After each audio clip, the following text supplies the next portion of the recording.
Hi, my name is Aaron Sperber. This is my Module 8 for EDL 856.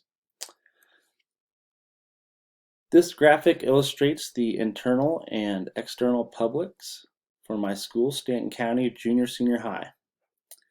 I use the lucid chart diagram for my tool to create this graphic. It was the first time that I've used this graphic tool.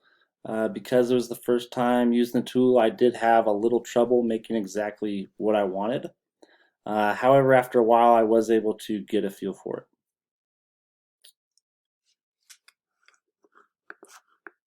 The publics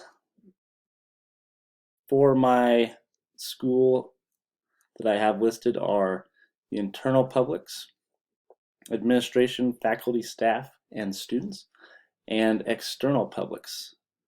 So my diverse community groups, parents, partners, and media. The way that I divided these publics was by groups that operate internally within our organization, within our school district on a day-to-day basis, and then other groups that operate typically outside of the school organization. The administration, the types of communication that they use, typically they use email, some face-to-face, obviously more with the principals than the superintendent, and then the administration will also even send out letters, typically at the beginning of the year as well. Target distribution, typically oral is best, especially with the principals. Communication with external publics, they put out a lot of information out in the newspaper. This is still very popular with a lot of our community. A lot of people read the newspapers, so that's a good way to inform people, get information out. Also, the school website as well as social media. The faculty, the type of communication we use, a lot of face-to-face, especially with each other. Certainly a fair bit of email as well. Newspaper, website, also a really good way to get information and communicate with faculty is typically digitally through email.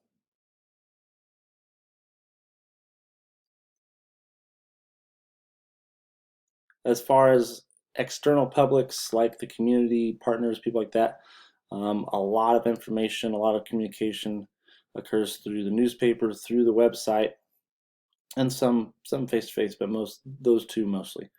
The staff, the other staff, the support staff, a lot of face-to-face communication, some email. A good way to know that you're going to get information out to them and communicate with them is also at a digital platform, whether that be email or social media.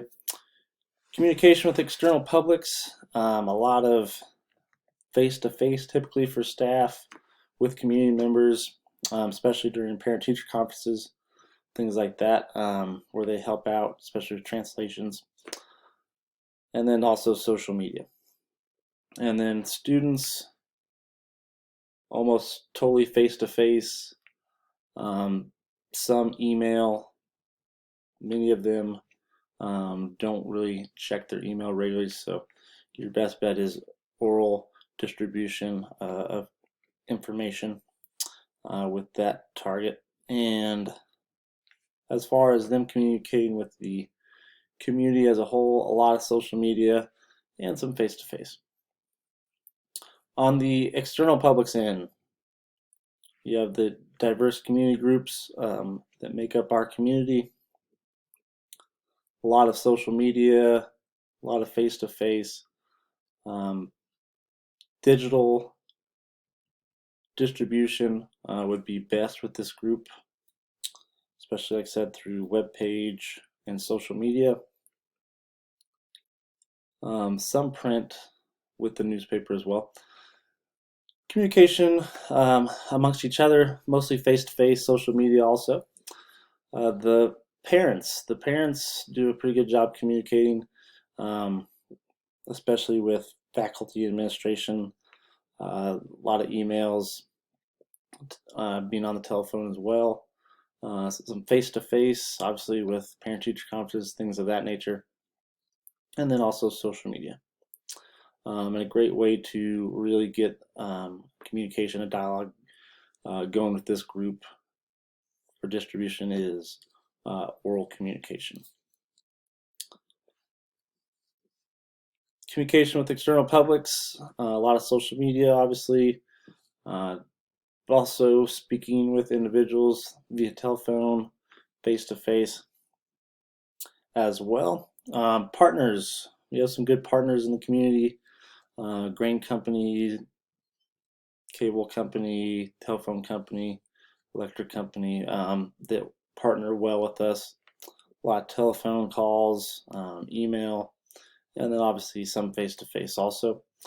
Best way to target them is through digital communication, and they will communicate through newspaper and their own individual websites as well. And then the media itself, the newspaper is really the major media outlet in our community with such a small community. Best way to get a hold of them is to email them, and we email them a lot of stories. And then obviously by printing the newspaper, that's the main way they communicate with the community. As far as communication strengths, I would say the administration, they for the last few years have really done a good job communicating with the faculty, especially, like I said, via email, keeping us informed of what's going on. I've also had several parents that have really communicated well, mostly also through email. There's several parents that I stay in pretty constant contact with about their children, about their students. So they've done a really good job with that as well. The faculty, I would say we could do a much better job of communicating, both between ourselves and with the community especially. And I think one way that we could do that is create more opportunities to invite community members into the school, and then also send out faculty and staff to communicate outside of the school in the community as well. So I think that would be very beneficial. And as far as the community goes, I think they could help with their communication as well, by creating a two-way communication,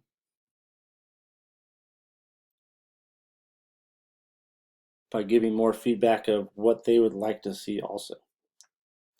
And as far as two-way communication goes, in my opinion, all of these areas should be required, if not are required. Maybe not the newspaper, that's mostly the school feeding the newspaper information, stories, but besides that, it's very, very important to have that two-way communication, so we can work off of each other, and really create a dynamic that will improve student learning and help the students, especially with our partners and with the community. All right, thank you very much.